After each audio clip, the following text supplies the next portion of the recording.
na ko'y istorya nga ako karong i-share. Bahin kini sa akong gikabuangan nga girl. Sa meron akong pagtanaw kay amigo laming duha, pero niabot ang adlaw nga nagkabuang na. Naginahinay og katunaw ang akong mga pananaw. Ug ang ako ang pagbati ni kalit lang og gimaw. Nadaot na sa sungog ug ang dughan ko natuhog. Kay imong gipukaw ang gugman ako dugay na natulog. Hinaot nga masayran mo, nga ikaw lang ang sulod.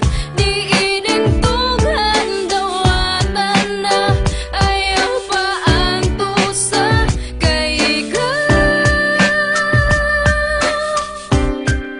Yeah, yeah, yeah. Ikaw lang ang nasa dughan ko, so you should know you're the only one that I like to say every day.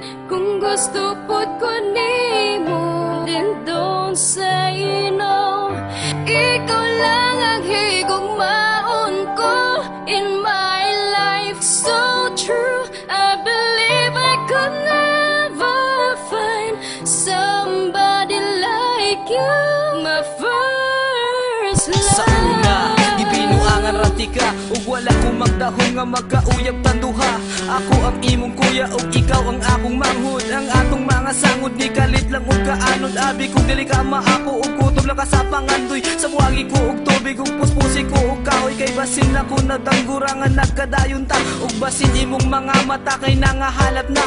Dako ug pasalamat sa tanang nahitabo. Kay sa atong pagkauyab wa ka maglingo-lingo. Pasaylo ako kung ikaw sa ako nahigugma. Ug karon nga kita na dili na mahimo nga buyan. Pati kabuhaton ko tanan for you to feel my love and race this relationship, and pray to the Lord that He will give us grace. I don't need somebody to love, cause I only want you, babe. Please believe me, cause you are the one that I don't want to leave.